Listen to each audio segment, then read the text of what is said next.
سورة انزلناها وفرضناها وانزلنا فيها آيات بينات لعلكم تذكرون.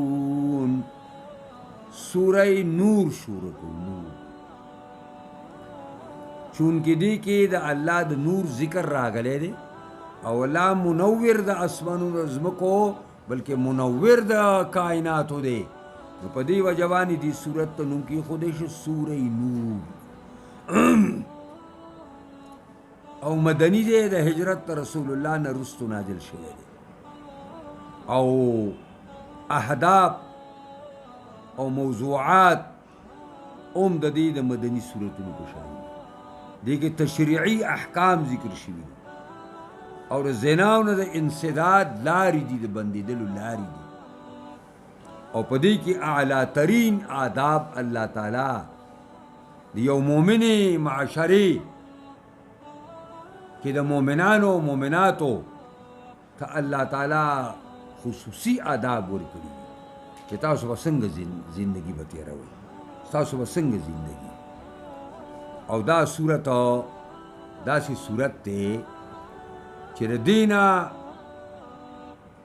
حضرت عمر رضی الله تعالی عنه کوفې والا ته جواب راولېږه چې خپلو ښځو ته سوره نور ووایئ او یاد کوي ورته او په سوره نور یې پویه کوي. او زه وایم اوس د دې بربنډې معاشرې د دې ګناهګارې معاشرې چې زنانه څومره زمونږ د پښتنو په علاقه کې ازادي شوي دي، که د هغې د جامو انداز والې، د هغې د بورقې انداز والې، ته به ورته حیران شي. د زنانه بورقه به بېله ښکاري، کمیس به بېل ښکاري، پرتوګ به بېل ښکاري. ته دې خور او مور مومنې ته ووایي دا یې د چا نه زده کړه، دا سبق دی د چا نه زده کړه. ستا مور خو داسې کمیس نه و کړی چې خنګره یې ته ښکارېده، ستا خو ته خنګره هم ښکاري. ستا مور خو داسې پرتوګ نه و کړی چې په خپو پورې د زاڼې په شانتې دا خپې دا کړي ته وګې نه زاڼې روانه ده. زاڼې ډېره بده لګي سړی دا تورې تورې سپي دي او نری او نوره بره غټه ده. نو دیم د ځان نه زاڼې سازي کړي دي، زاڼې. او دا جامې بدلې دې دپاره کوي چې هر یوه خلکو ته وښایي. دا مسلې به هم په دې کې راشي. دا مؤمنانو ته دا وایي پردو زنانو ته به نه ګوري او زنانو ته وایي پردو سړو ته به نه ګوري. دلته زمونږ زنانه به روانې شي، راځئ خورې پلانې مړ شوی دی او ملاقات پرې وکړو. په ښځه خو جنازه نشته که نه چې دا جنازې له لاړه شي، قبر وباسي، جنازه په اوږه کي. دا دې نه خو ښځه خدای معاف کړې ده، دا به وایي راځئ خورې چې لاړ شو. په ژوند باندې ستا د هغه ته لیدل تاله جایز وو، څنګه چې د هغه په ژوند کې ستا هغه ته کتل جایز نه وو، د مرګ نه وروسته هم هغه ته دقسې ستا کتل جایز نه دي. ته څنګه ځې او دا ډلې ډلې به رواني، دا ډلې ډلې به رواني او ته به په دې معلومېږي چې بس قبر ته یې سړی اخیستی دی ځکه چې بیبیانې واپس کورونو ته را رواني. دا ټول زندگی آزاد زندگی ده، د الله او د رسول د ښودلې شوې لارې نه د آزاده زندگی ده. د دې وجې نه دا صورت به په غور باندې اورئ. او ما په دې کلام کې یو کالې زه په آخر کې د یو کال ما مکمله ترجمه وکړه، بل کال بیا زه لږ وروستو لاړم، نو بیا هغې ترجمه یې خبره کړم چې ټوله ترجمه پکې نه کېږي، نو بیا ما منتخبات دغه کړه او خاص کر هلته لږه غوندې کلام کې به ازادي وه د ماخوستن نه وروستو به دا زموږ دا خلک بیا زنانو سره ووتو بازارونو کې به یې چکر لګو. نو که د پردې سره چکر ولګوي نو خیر دی، خبره نشته، خو پرده به یم کله کله ګډه وډه کړله. نو بیا ما ته ملګرو وویل چې سوره نور ویل غواړي. نو سوره نور بیا 9 ورځو کې ما ویلو، 9 کیسټ یې زړه کې شوي، 9 کیسټ. بهرحال نن خو ستاسو مخکې زه دې مختصره تشریح کوم. بسم الله الرحمن الرحیم. سورة انزلناها، دا یو سورت دی نازل کړی دی منګه دې لرا، وفرضناها او فرض کړي دي منګه احکام د دې، په هرې مؤمنې ښځې او په هر مؤمن سړي باندې د دې احکام موږ فرض کړي دي وانزلنا فیها آیات بینات او نازل کړي موږ په دې صورت کې آیاتونه پړاګه لعلکم تذکرون دې دپاره چې په نو نصیحت قبول کوي لومبنۍ دفعه دا ده لومبنۍ حکم دا دی الزانیة والزانی زناکار ښځه او زناکار سړی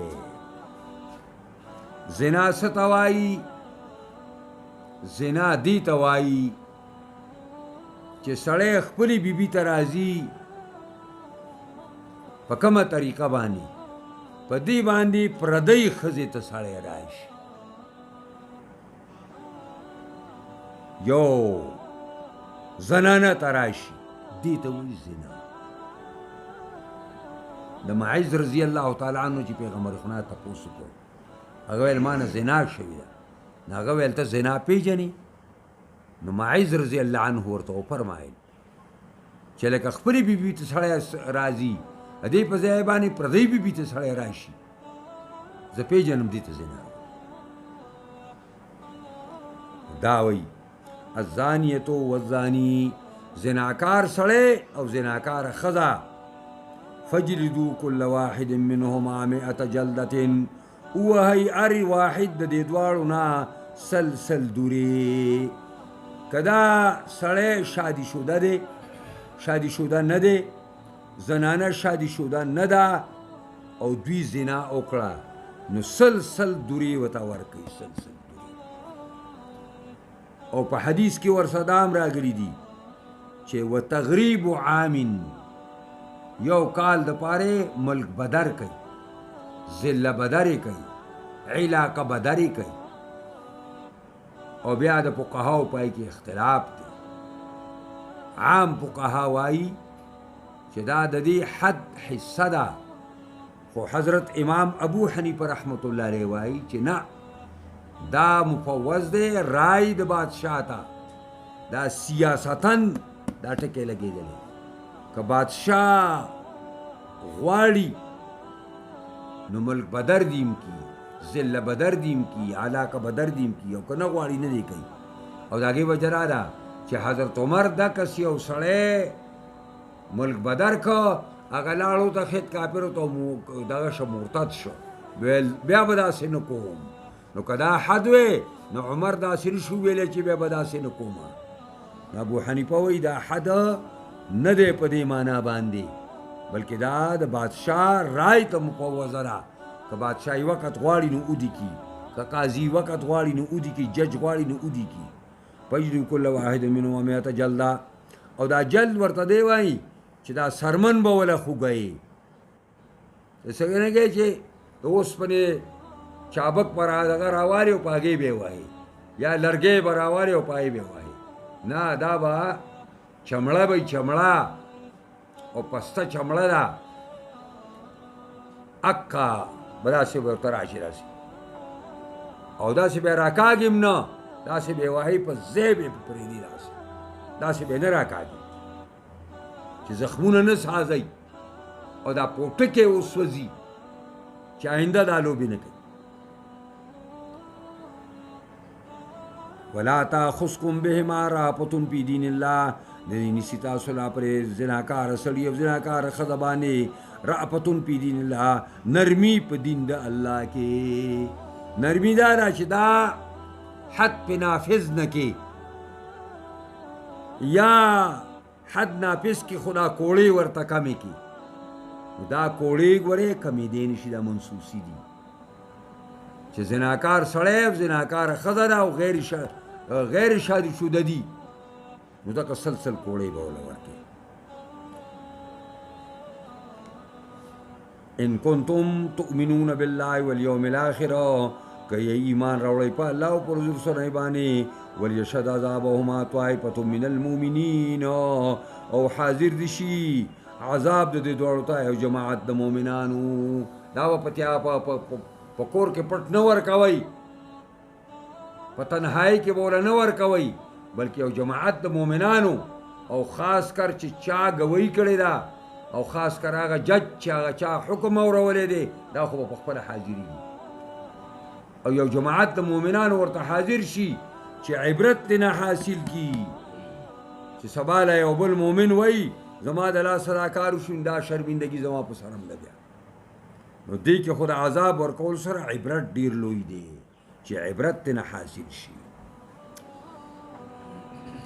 وليشهد عذابهما طائفة من المؤمنين الزاني لا ينكح إلا زانية أو مشركة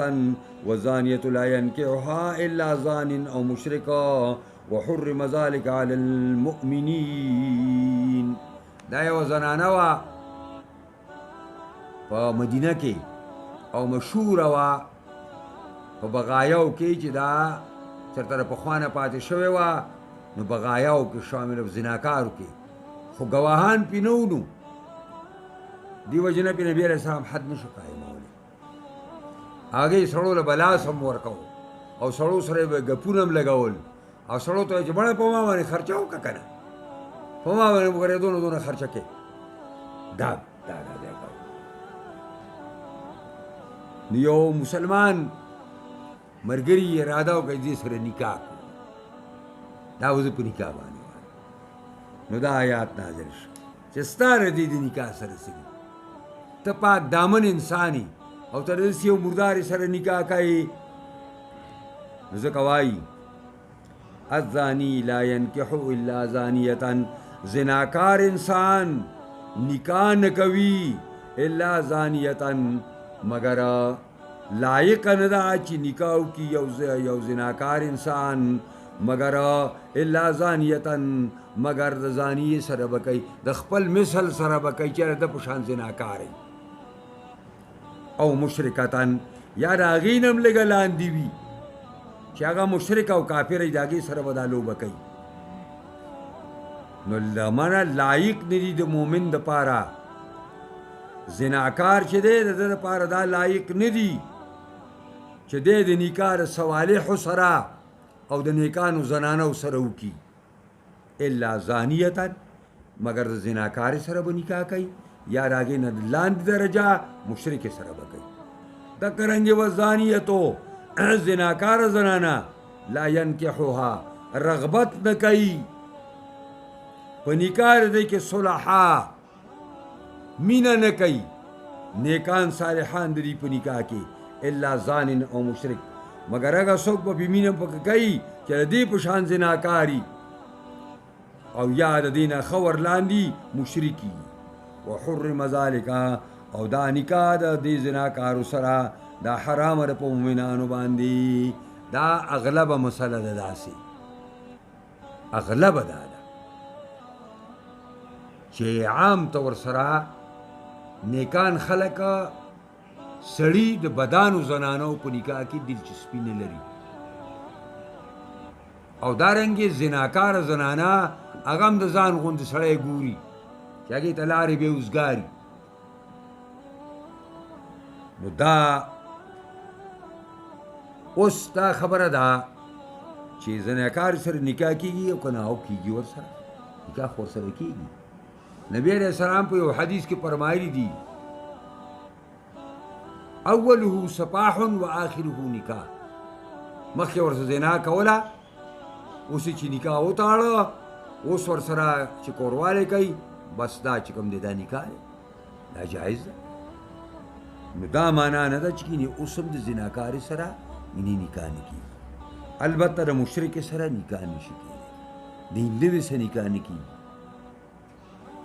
او که بل مشرکي د هغې سره هم نکاح نه کېږي صفا د قرآن بیانونه دي یا به راشي تاسو والذین یرمون المحصنات دا یو سړی دی په خپله ښځه الزام ولګوي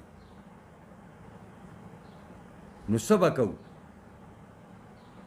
حالانکې سړی چې په خپله ښځه الزام لګوي دا شرمندګي شریکه ده د ښځې د خاوند نو عام قانون خدا دی که په یو پاک دامنه زنانه او پاک دامن سړی الزام ولګوي نو هغه ته به موږ دوري لګو اتیا دوري به ورته لګو اوس یو سړي په خپله ښځه باندې الزام ولګو د سره به څه کوو او دا الزام په ګواهانو ثابتولی هم نشي د سره به څه چل کوو. نو هلال ابن امیه په هغه دریو کسانو کې شامل و چې د غزوه تبوک نه پاتې شوي اکابرین صحابه دي. نو هلال ابن امیه پای کې یو کس. نو هلال ابن امیه د خپله ښځه په یو بل سړي باندې بدنامه کړه او راغی نبي علیه السلام ته یې وویل. نبي علیه السلام ویل چې هلال یا به 4 ګواهان پیش کوي او یا به تاله زه 80 دورې درکړم په شا کې. هغه ویل د الله پیغمبره زه رښتینی زه تپوس کومه یو سړی د خپلې ښځې سره پردی سړی ویني دی به ځي بازار ته نو سړي به راوري چې راشه زما ښځې سره سړی پروت دی. هغه ورته ویلې رسول سم چې هلال دا د خدای حکم دی دا د الله حکم دی او که د غیرت خبره کې نو الله له ټولو نه زیات غیرتي دی او بیا زه له ټولې دنیا نه غیرتي یم او مؤمنان غیرتیان دي. دا خبره مه کوه. دا هغه لارې بندوي شریعت. په دې وطنونو کې یو سړی به و چا به پې وس نه رسېده بس ښځه به یې بوډۍ شوې وه د باسم بلې ته اراده وه بس به یې مړه کړه وره به هغه به یې ډزوکا به یې مړ کړه وایي ما بیا لکه خپله ښځه مړه کړه بس چا به ورته غږم نه کوو. شریعت اسلامي دان نه مني. شریعت اسلامي ته سزا نه مني. ته کور کې ښځه وله ورشه په پټي کې پردی سړی مړ کړه ته به ګواهان په دې پیش کې نو بیا شریعت اسلامي دا خو داسې خودسري نه ده لکه دا د انګریزانو پر حکومت کې چې ده ته به داسې پابند شي چې ته به بیا هېڅ نه شي کولی او داسې پاکه معاشره به سازه شي چې هېڅ ګندګي به پکې بیا نه بې ډزه بې ډوزه به کار برابري. ځکه وایي ازاني وایي دا خبره کوو والذین یرمون المحصنات هغه کسان چې الزام لګوي په پاک دامنو زنانو باندې. محصنات پاک دامنې زنانه. ثم لم یاتوا باربعة شهداء بیا راتله نه کوي په 4 ګواهانو باندې نو فجلدوهم 80 جلدة دا ړومبی د خپلې ښځې خبرن ده دا نورې پاک دامنو زنانو باندې سړی الزام ولګوي. ولم یاتوا باربعة شهداء او دا الزام لګونکې 4 ګواهان پیش نه کي نو فجلدوهم 80 جلدة وهی دوی په 80 دورو باندې دې ته حد قذف وایي. څه ورته وایي لکه حد قذف. یو مؤمن پاک دامن او مؤمنه پاک دامن باندې د زنا او الزام ولګو ثابتولی نه شي 80 دورې به وله ورکوي. ولا یو سزا دا شوه ولا تقبلوا لهم شهادة ابدا او نه به قبلو د لپاره ګوایي آینده لپاره با د اعتبار په شریعت اسلامي کې دی د درجې د اعتبار نه لوېدلې لاندې آینده به د ګوایي نه منظورو. اولئک هم الفاسقون او دا کسان دا د خدای د حکم نه وتونکي دي. اوس دا یو خبره ده چې الا الذین تابوا من بعد ذلک مگر هغه کسان چې هغوی توبه وباسي رسته د دوی نه واصلحوا خپل عمل درست کړي نو فإن الله غفور رحیم. دې الا الذین تابوا کې اختلاف دی د فقهاو. هغه دا چې امام شافعي رحمت الله علیه سره بعضې فقها ملګري دي تابعینو کې هم داسې صحابو کې هم داسې بعضې کسان دي هغوی وایي چې که توبه یې وویستله او خپل عمل یې درست کړه چې آینده به دا کار نه کوم نو بیا به یې ګوایي منظوروي. لیکن امام ابو حنیفه رحمت الله علیه هغوی وایي چې د ګوایي نه منظوري. د دې معنا دا ده چې نورې سزاګانې به ورله الله نه ورکوي خو توبه دا توبه نه قبلیږي چې دې دوباره د اعتماد په ځای ودرېږي او شهادت پې ورکړي ګوایي به یې نه منظوري. والذین یرمون ازواجهم اوس دا خو پردو زنانو باندې الزام لګولی و په پردو سړو باندې الزام لګولی خدای یو بله مسله ګورې محسنات ټکې قرآن ووایو پاک دامنو زنانو باندې الزام لګوي پاک دامنو سړو باندې الزام لګوي که یوه زنانه په زنا مشهوره ده یو سړی په کلي کې په زنا مشهور دی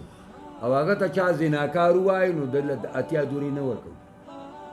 اتیا دورې به هغه چاله ورکوي چې هغه پر علاقه کې او په کلي کې په پاک دامنۍ مشهور دی او تا پې الزام ولګوي او چې یو سړی په زناکارۍ مشهور دی په شراب نوشۍ نه مشهور دی د هغه په هغه ته که چا زناکار ووایو او ویې ویل چې زنا کړې ده هغه له دورې نه ورکوو دا خو دی نو دا خو صاحب واقعه دی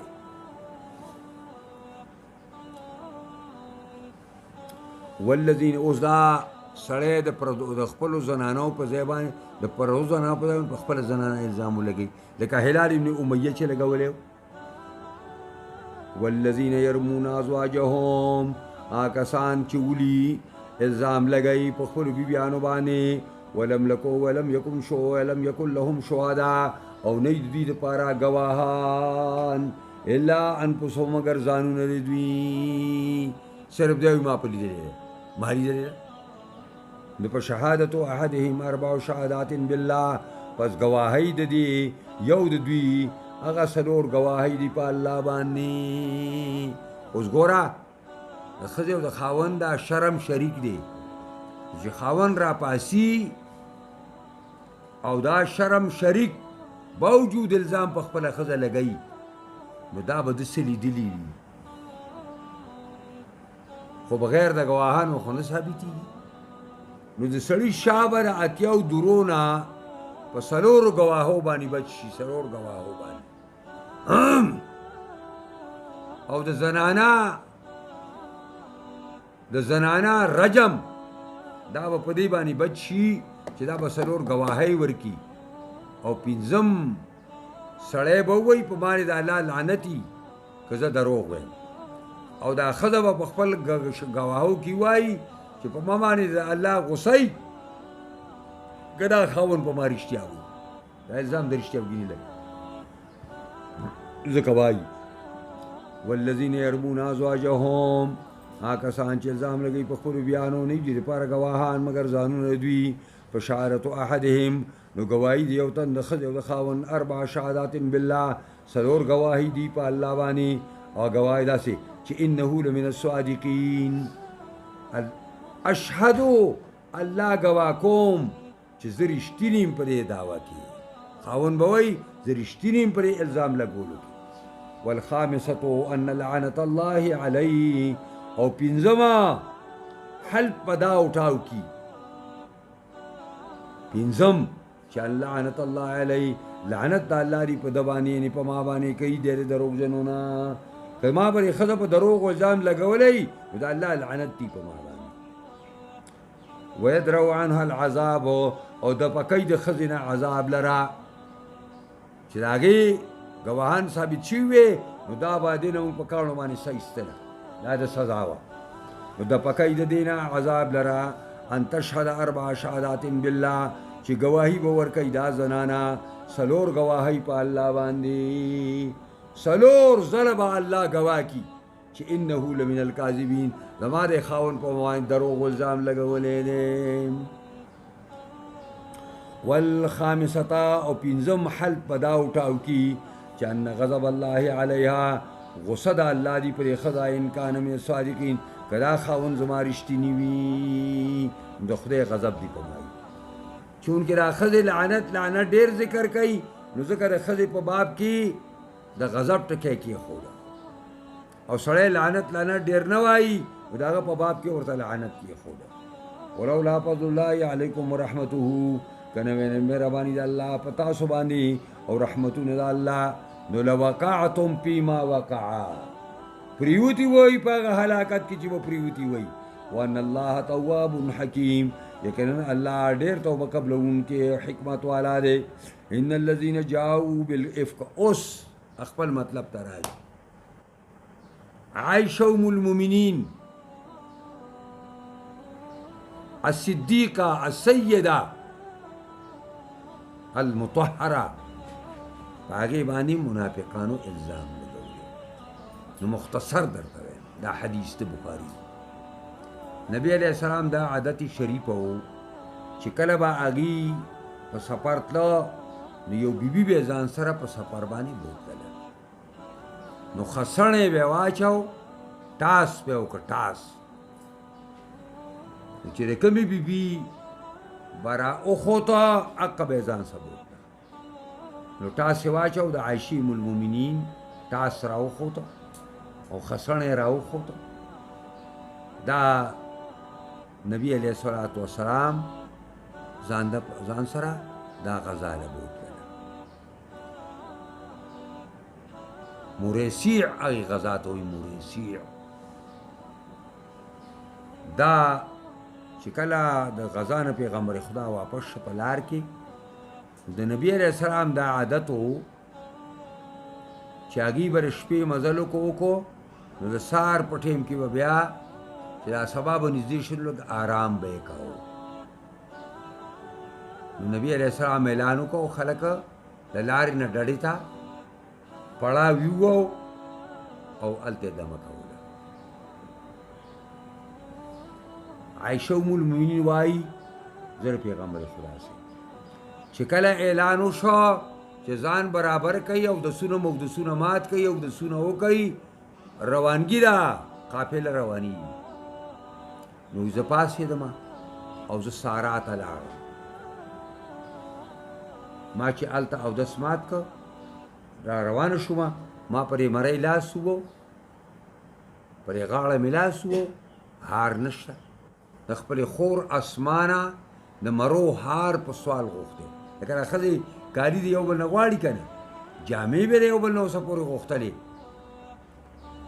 اوس خو ډېرې مشروطې شوي دي، اوس خو جامې به نه غواړي، خو کالي اوس هم د یوې بلې نه غواړي. نو دا هار عایشې ام المؤمنین د خپلې خور اسمانه غوښتې. عادت دی د زنانو ده. نو هغه زه واپس شوم هغه ځای د اودس ماتي ته، او هغه لټوم تیاره ده، نه میلاوېږي. چې زه رالمه نه پوج شته نه رسول الله شته، او هغه اوښو چې په کم باندې زما کې جوابه اچوله 4 کسانو. نو په هغه زمانه کې زنانه دونه غټې شوې نه وي، زنانه غوښه نه وه اخیستې، نو زه د بدن نه ډېره زیاته سپکه ومه. نو هغې اړو په دې پوه نه شو چې دا پرې هودجو او پرې ډولۍ کې دننه شته او که نه خو ډولۍ رااخیستې ده او بله یې کېږدي او اوښې روان چې زه رالم هېڅ نشته، اړو انسان نشته. زه په هغه ځای کې کېناستم چې کوم ځای کې زه وم، او ما چې رسول الله صلی الله علیه وسلم کله ما ورکه کړي، ما پسې به راځي او ما به لټوي. بس داسې ما ډډه واچوله او بس سترګې مې پټې شوې. په دې کې د نبي علیه السلام دا یو عادت مستمره و چې د پوج نه به یې شاته یو ملګری پرېښوده چې موږ کله لاړ شو نو ته راشه که څه شی پاتې شوی نو ته بیا ځان سره اوچتې. نو یو صحابي دی او ډېر نیک سړی دی، هغه د فوج نه شاته پاتې شوی دی، پیغمبر خدا پریښی دی. نو هغه وروستو راغی دې ځای ته. نو چې راغی نو بس ما داسې چې ګوري د انسان پروت دی، نو ما باندې داسې وزي د حجاب نه مخکې لیدلي وم، ما باندې داسې چې هغه شی زه لیدلی وم چې دا خو نو هغه ویل چې انا لله و انا الیه راجعون. دې وجې نه عایشه ومنوزه ما دې په خدای قسمي که ما د دې سلمي صاحب نه هېڅ خبره اورېدلي سوا د دې نه چې انا لله و انا الیه راجعون. او زه زر ریښه شوم او ما مخ پټ او د اوښ راوسته او اوښ یې چوک او زه اوښ ته وختمه او د اوښ مهار ونیسو او زه په اوښ باندې سولم. او داسې د غرمې ټیم و، فوج مدینه کې کوز شوی و چې مونږ ورسېدو. عبدالله ابن ابی بن سلول رئیس المنافقین په دې لارو کې به دوی کېناستل. بس چې هغه ولیده نو بس ډنډورې شروع او افق او هغې سره بعضې ساده لوح مسلمانان، کله زموږ نه مسلمانان هم داسي چې هم د کافرو د منافقانو په دې ډله کې ورشي او ایسته هغوی ځان سره یې محوه کي لکه خر چې وي دغه ته لاړ شي دغه غره ته د دې مالګې او مړ شي نو هغه هم وي دغه شي دا مالګې پوهېږئ په دې باندې که نه نو ده نه هغه د کان د مالګې خر ساز شوی نو بعضې مسلمانان هم په دې کې شامل شي او نبی علیه السلام هغوی له سزا هم ورکړې ده هغه کسانو له ابه راشي نو دا الزام وشو عایشه ګل مین وایي زه هېڅ څه نه خبر بیماره شوه یو میاشت بیمار یم تقریبا بس په دې کې هېڅ باندې نه پوهېدم خو د نبي علیه السلام عادت نه ورکړی دا و چې زه به بیماره وم نو رابغې او کې به راسه او ډېره نرمي به یې کوله او ډېرې تسلۍ خبرې به یې کولې دا ځل چې نبي علیه السلام را دننه شي نو دونه ماته وایي چې تی کوم تاسو څنګه یئ او بس بیا ویل بس ته لاړ شي هغه مینه او محبت د پیغمبر خدا نه زه نه محسوس بیا زه روغه شومه نو چې روغه شومه نو بیا د مستح مور ده او د ابوبکر صدیق رضی الله عنه رشته داره ده قریبه هغه را سره سارا ته لاړه او زمونږ عادت د پخوانو عربو چې موږ به د کورونو خواته او په کورونو کې باترومونه ټایلسټ ورته وایي که باتروم ورته وایي او که واشروم ورته وایي او که ټټۍ ورته وایي ستا خپله خوښه دا به موږ نه سازولي دې نه به موږ له کرکه راتله نو مصانع ته مدینې منوره کې یو طرف دی هغې ته به زمونږ زنانه یوه شپه او بله شپه تلې نو ما او ام مستح لاړو نو چې لاړو او دسمات یې شو واپس شو نو هغې په دې ځای کې په خپل پوړونو کې راولوېده نو چې راولوېده نو ویل تعص مستح دې مړ شي وایي ما ورته چې اوهو ته یو بدري صحابي ته دا خیرې کې زوی دی خپل د دې بیا چې روان شو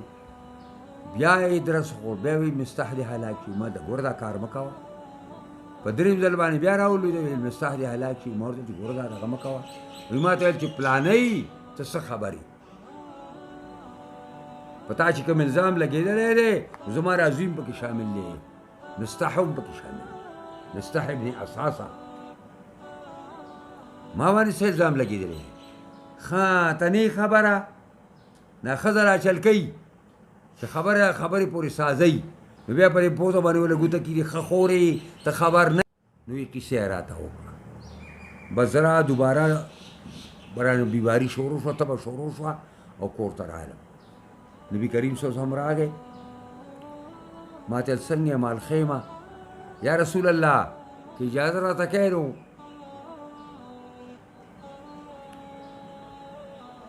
مور او پلار که به لاړه شمه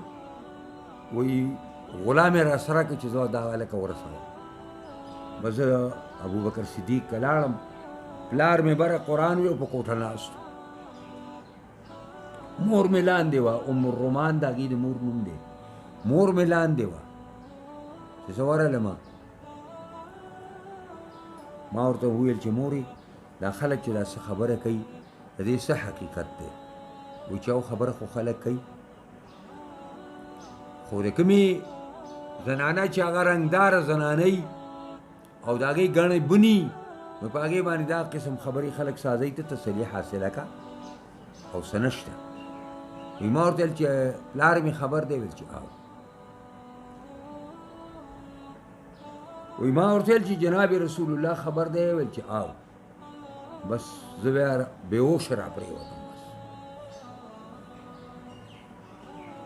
زه بېهوشه تبه را باندې راغله دا سر لرې په ما باندې مور جامې مامې واچولې او ما چغه وویله پلار مې راکوشو مور ته مې ویل چې دا څنګه نو هغه ویل چې دا به دغسې هغه ویل چې دا به په دې خبره کې اوس په سوچ کې پرته وي بس په دې کې موږ کور یو او زه دقسې دغه نیولې ما او جناب رسول الله موږ ته رادننه شو د دې نه مخکې نبي علیه السلام د مختلفو صحابو سره مشورې وکړې. د حضرت عمر سره مشوره وکړه، د حضرت عثمان سره مشوره وکړه. ټولو ورته ویل چې الله پیغمبره داسې بیبي ستا په نکاح کې الله چرته نشي راوستی چې هغه دې په ګناه کې ملوثوي، دا چېرته کیدی شي؟ حضرت عثمان ابن عفان ویل چې الله پیغمبره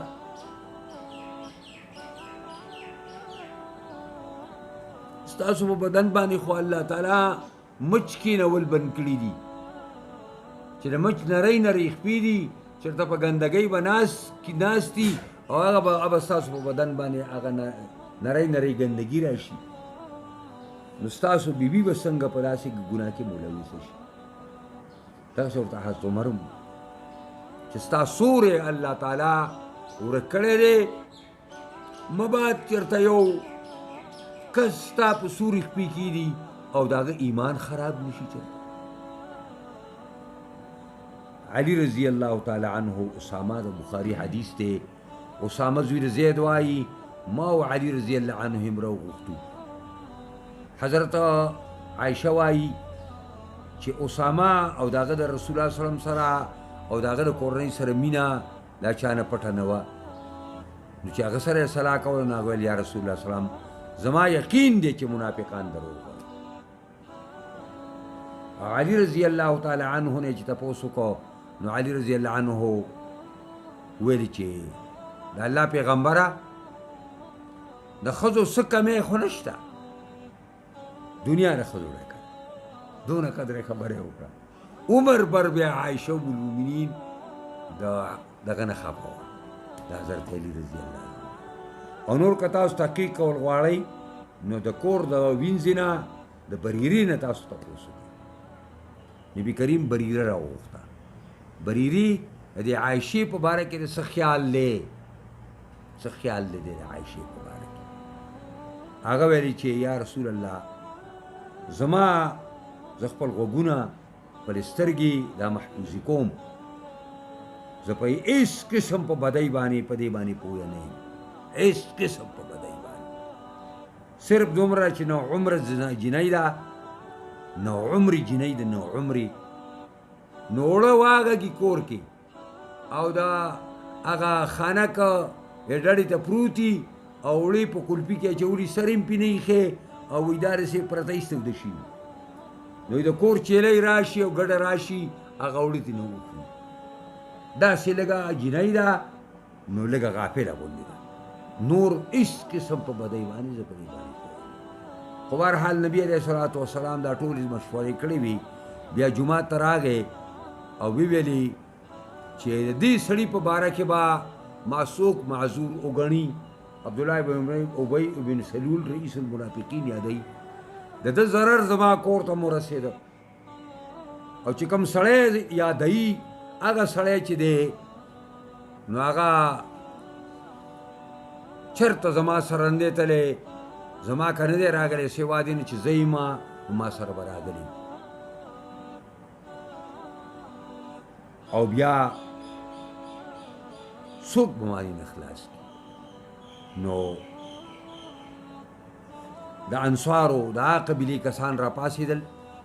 چې عبدالله د هغې قبیلې نه و، ویل موږ به یې خلاص کړو.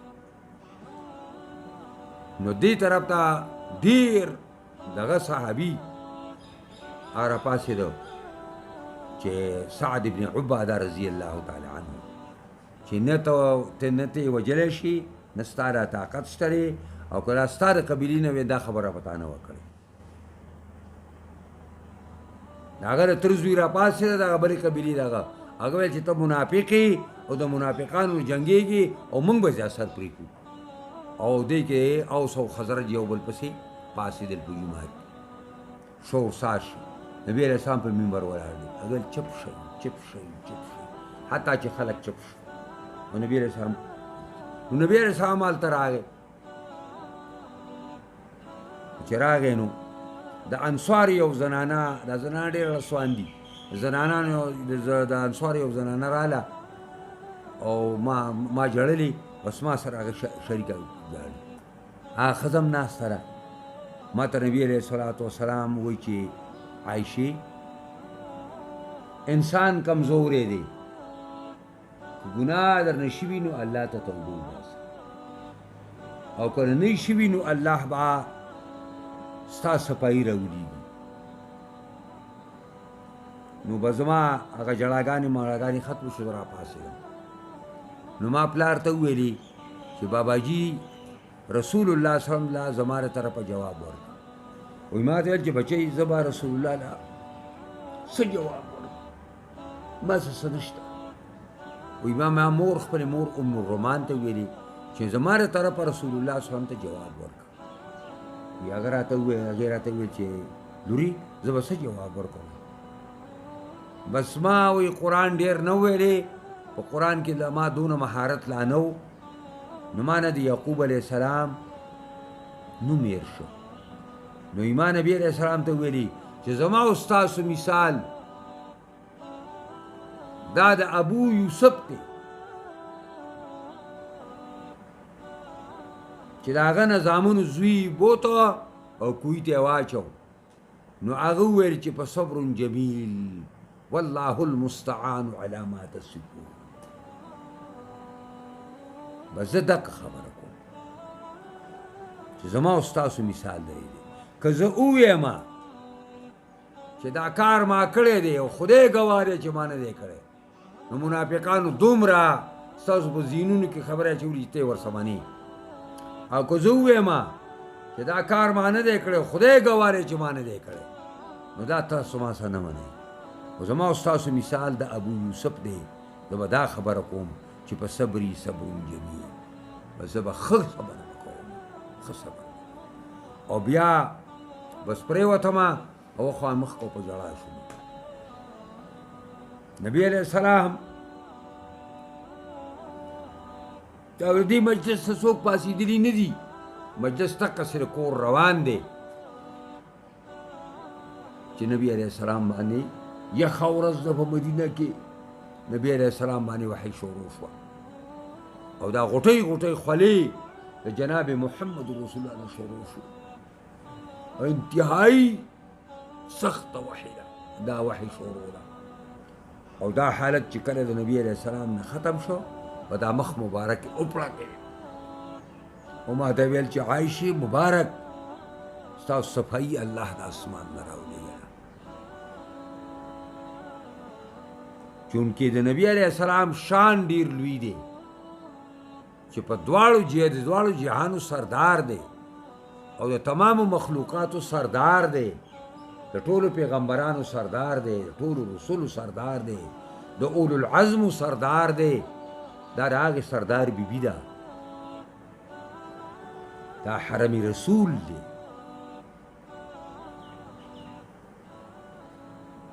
د عیسی علیه السلام د حضرت مریم صفایي د حضرت عیسی علیه السلام په خوله مبارکه په وړوکوالي باندې الله وکړه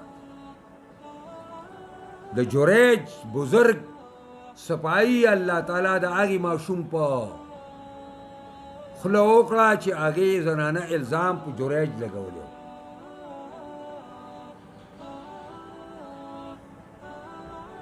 او د حضرت یوسف علیه السلام صفایي الله د یو ماشوم په لاس یا د یو هوښیار انسان په لاس باندې کړې وه خو د ماشوم ټکې هم هلته راغلی په زانګو کې او داسې نور هم شوي دي خو د عایشې ام المؤمنین رضی الله تعالی عنها پاک دامني الله رب العزت د اسمان نه راولېږله او په یو ډېر لوی آیاتونو کې راولېږله عایشه ام المؤمنین وایي چې دا ستاسو له طرفه را قبول وشو د توبې که نه د الله ویل چې د الله طرفه وایي ما ته پلار ویل چې پاسه رسول الله صلی الله علیه وسلم ما چې نه پاسم مور راته وویلې چې رسول الله پسه به ورپاسه چې نه نه ورپاسم زه د هغه خدای حمد ویم چې زما صفایي راولېږله دې خو په ما باندې باور نه کوم خو زما دا خیال نه و ما تر خپل ځان د دې نه ډېر سپک ښکاره کېدم چې ګینې د قرآن کریم وحی به راشي او هغه به بیا د قیامته پورې مسلمانان لولي او په هغې کې به زما څه پوه شي. نه، ما ویل چې نبي علیه السلام ته به الله په خوب کې وایي چې ستا دا بیبي پاکه کړه. بس د دې وجې نه که د دې نه وروستو چا په د عایشې مولوي باره کې شک هم راځي کافر دی، ځکه چې قرآن دومره حصه راله او د هغې پاک دامني بیان. ابو ایوب انصاری رضی اللہ تعالی عنہ بی بی ام ایوب آغا ابو ایوب توائی وی دا خلق چس خبری کئی کنا دا عائشی مولوین مبارکی آغا ویلاو خلق خبری کئی، خلقو خبری کئی کنا اشتانا ویلتا پوس کوما ام ایوب که تا دا رسول اللہ صلی اللہ علیہ وسلم بی بیوی دا عائشی پا زیبانی نو تا به دا بدمري کړې وه؟ ویل نه، ویل عایش سستانه نیکه ده، صالحه ده، سیده ده، پلانی ده پلانی ده، تا هغې ته نه رسېږي. د دې وجې نه قرآن زورنه ورکړه مؤمنانو ته چې تاسو له دا نو پکار چې دا خبره تاسو یو د یو نه یو ته کوله او د بل نه بل ته کوله، او په دې کې څلور مسلمانان هم دي،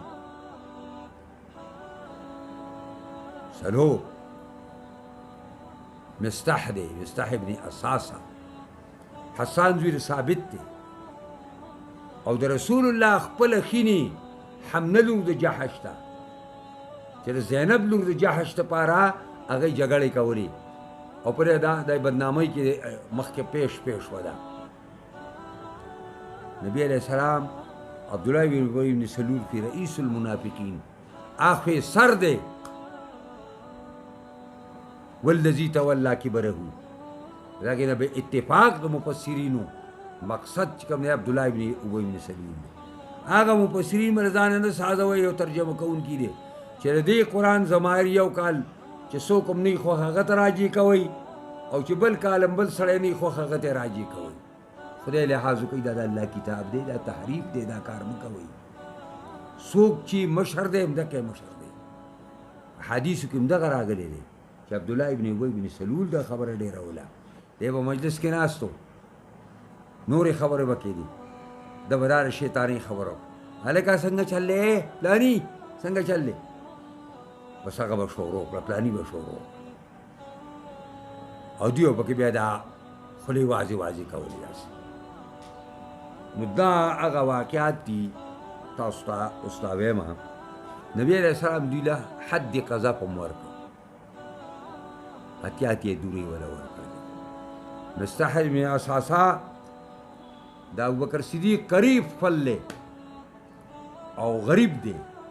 او بدری صحابي دی، هغه قسم وخوړه چې آینده به دله خرچه نه ورکو، یعنې دا د مستح ابن اساسا خرچه دا ابوبکر صدیق د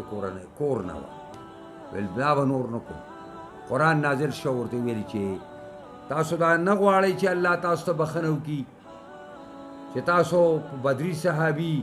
او پلانې قسم صحابي تاسو په هغه باندې او تاسو خپل رشته دار تاسو په هغې باندې خرچه کا بندوئ. ابوبکر صدیق رضی الله عنه د خپل یمین نه کفاره ورکړه او ویل چې زه خوښه ګڼم چې الله ماته زما ګناهونه معاف کړي.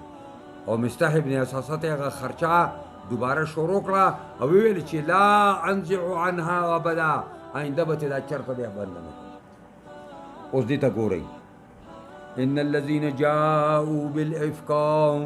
هغه کسان چې راتی کړي دي په دروغو باندې، عصبة منکم یو جماعت ته ستاسو نه، لا تحسبوه شرا لکم، اے د ابوبکر کورنۍ ګمان مه کوئ په دې باندې د شر ستاسو لپاره،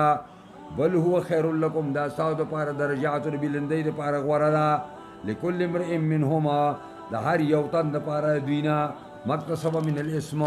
هغه دی چې کسب کړی د ګناه نه، هر یو له به موږ په ځای باندې سزا ورکوو. والذي تولا کبره، والذي هغه سړی چې مشري کړې ده د غټوالي د دې مزدهري منهم د دوی نه، له عذاب عظیم، نظر پاره لوی عذاب دی. دا مسله چا غټه کړې وه؟ عبدالله ابن ابی بن سلول رئیس المنافقین. خبره څه نه کوي چې څه کالې په دې موجوده خلکو کې یو کس نه لګي نو تولا کې به رهو به هغه مستاق وګرځي او کله هغه سره غشوي بل سړی سره ورانه ده نو بیا به ګرځه تحریف دی په قرآن کې تحریف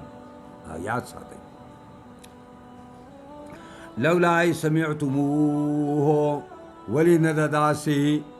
کله چې تاسو یې پکې اورېدلی وې ظن المؤمنون والمؤمنات بانفسهم خیرا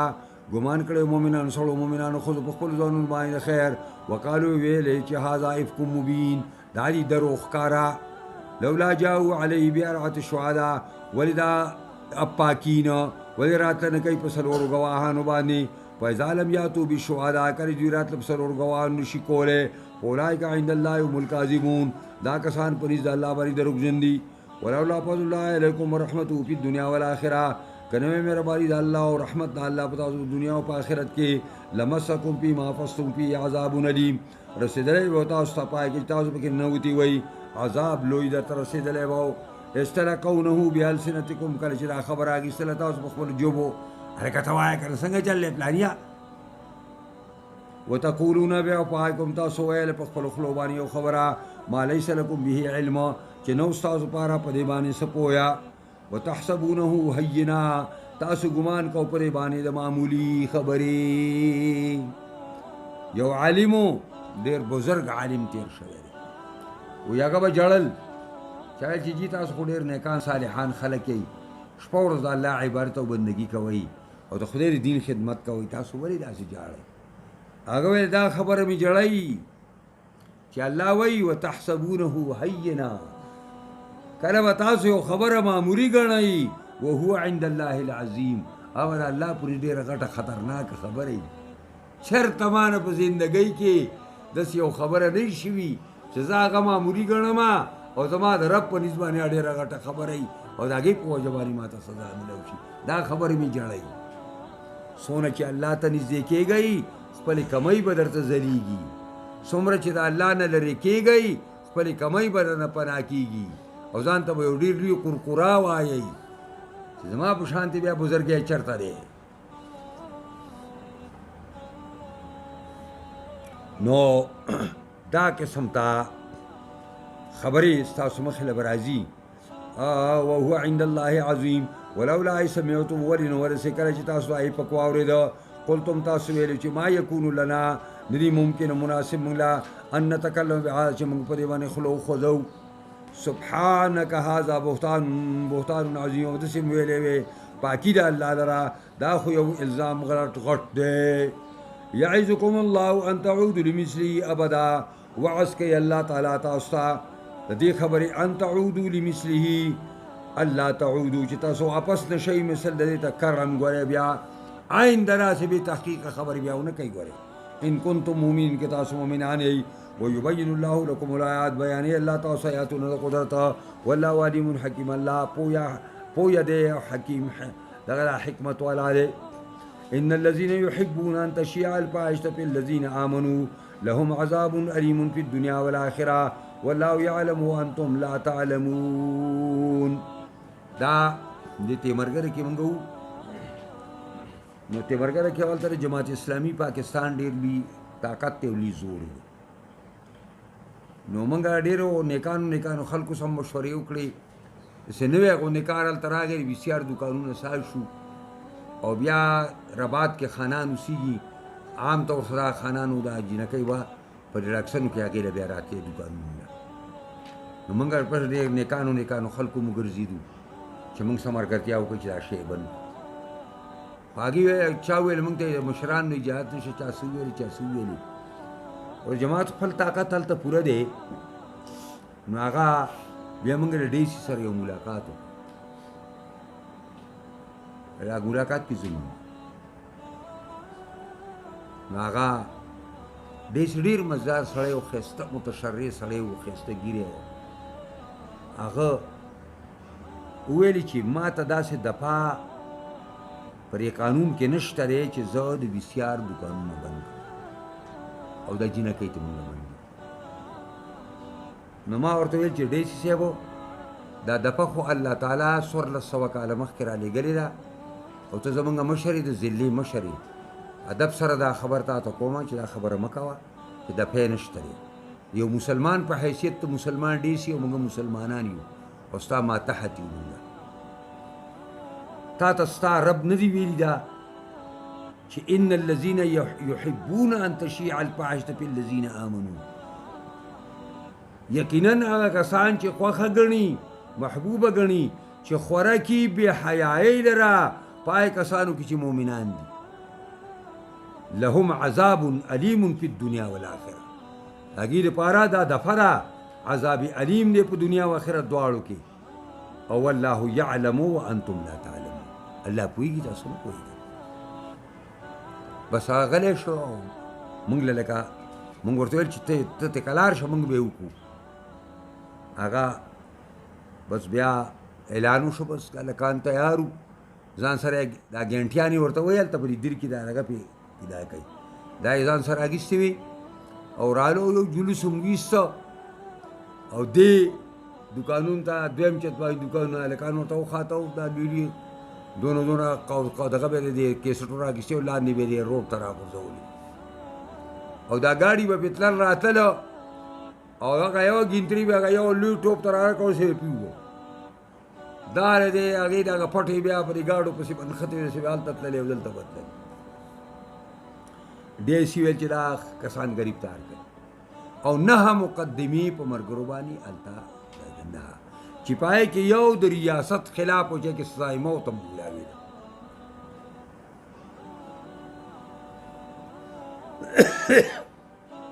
په یو ملګري باندې یو مقدمه هم بونه چلوله او شی نه موږ ختم کړ. دغسې نو من رعا منکم منکرا فلیغیره بیده، کوم ځای کې د لاس طاقت وي که نه منکر به په لاس ورانې او چې په د لاس طاقت دی نه وي نو په خوله به یې دا کې والا فبلسانه وان لم یستطع فبلسانه او وان لم یستطع فبقلبه، او که دا طاقت دې نه کېږي د لاس نو په زړه کې به ورسه کینه ساتي. او پیغمبر خو وایي وذلک هو الاضعف الایمان، دا کمزور ایمان دی، دا کمزور ایمان دی چې د بدۍ سره په زړه کې نفرت ساتي، دا کمزور ایمان دی. نو ما ورته دا وښوده مال په سورې نور کې دپه پرته ده ولولا فضل الله علیکم ورحمته وان الله رؤوف رحیم، که نه وی مهرباني د الله او رحمتونه د الله نو واقع شوی به تاسو په هغه مصیبتونو کې چې واقع شوي به وی. یقینا الله بې اندازې مهربان زیات مهربان دی. یا ایها الذین آمنوا لا تتبعوا خطوات الشیطان، اے مومنانو مطابق قدمونو شیطان، د شیطان قدمونه سری د شیطان وسوسې دي. ومن یتبع خطوات الشیطان، څوک چې تابع شي د قدمونو د شیطان فانه یامر بالفحشاء، یقینا دا شیطان حکم کوي انسان ته په بې حیایۍ په کارونو والمنکر او په منکراتو باندې. ولولا فضل الله علیکم ورحمته، که نه وی مهرباني د الله او رحمت د الله په تاسو ما زکا منکم من احد ابدا، نه به پاک شوی یو تن تاسو نه چرېما. ولكن الله یزکی من یشاء، لیکن پاکی الله هغه چاته چې د الله خوښه شي. والله سمیع علیم، الله اورېدونکی پوه دی په هر چا باندې. ولا یعتل اولو الفضل، قسم نه نخوري خاوندان د غوروالي په دین کې ستاسو نه. ابوبکر صدیق قسم خوړلی و چې مستح ابن اساسله به خوراکانه ورکوم. وسعت یو دي خاوندان د پراخۍ د مالو ان تولوا ان یؤتوا اولی قربا والمساکین والمهاجرین فی سبیل الله، چې د دې خبرې نه قسم خوري چې ورکي خاوندانو د خپل ولیلا مسکینانو لره او مهاجرینو په لار د الله کې هغې باندې کومه خرچه کوي نو قسم خوري چې دا خرچه به پې نوره نه کوو. ولیعفو عفه دې وکړي دا خاوندان د مالدارۍ په دین او په دنیا کې دوی دې عفه وکړي. ولیصفحو درګذر دې وکړي. الا تحبون، نیکانو تاسو خوښه نه ګڼئ څه ان یغفر الله لکم، چې الله تاسو ګناهونه معاف کړي. والله غفور رحیم، الله بخونکی مهربانه دی. ابوبکر صدیق ویلي چې زه راغواړم چې الله راته ګناهونه معاف کړي. ما واپس کړه خپله خبره او د خپل قسم نه کفاره ورکړه او مستح ابن اساسه ته خوراکه راکړه آینده به کلم بنده نه کړم. ان الذين يرمون المحصنات الغافلات المؤمنات، یقینا کسان چې الزام لګوي په پاک دامنو زنانو ناخبرو زنانو المؤمنات ایماندارو زنانو باندې لعنو په دنیا او آخرت ملعون کړي شوي دي په دنیا او په آخرت کې ولهم عذاب عظیم او دې لپاره عذاب لوی دی یوم تشهد علیهم السنتهما هغه ورځ چې ګوی به کوي په دوی باندې ژبې د دوی او لاسونه د دوی وارجلهم خپې د دوی بما کانوا یعملون پای چې دوی څه عمل کو یومئذ یوفیهم الله دینهم الحق په دې ورځ باندې به بدله ورکړي الله دوی ته او وربکي الله پوره ورکړي الله دوی ته